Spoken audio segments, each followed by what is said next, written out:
Welcome to the Slop Temple. We pray this video helps. You're starting with the Dell monitor powered and connected. That matters because brightness controls affect the panel only when it's active.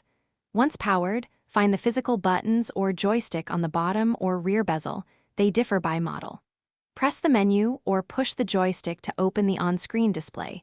This is where you change hardware settings. Make sure to move deliberately. Accidental multiple presses can exit the OSD. Now, navigate to the Display or Brightness menu to begin adjustments. You're in the Brightness section. Here you control the panel's backlight level, which directly affects perceived clarity and power use. Use the joystick or arrow buttons to increase or decrease the percentage. Small steps of 5–10% help you find a comfortable level. If colors shift or look flat, adjust contrast after brightness. Contrast sets the black versus white range and preserves detail. Once you find the right balance, make sure to exit via Save or simply wait for the OSD to close automatically.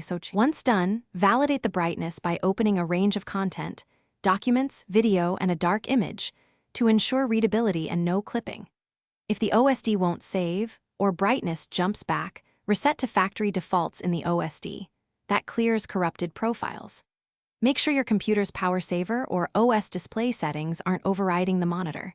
Adjust Windows or Mac OS brightness sliders or disable adaptive brightness. If the backlight still behaves poorly, consider a firmware update or contact Dell support. Thanks for watching. Consider subscribing if we helped you.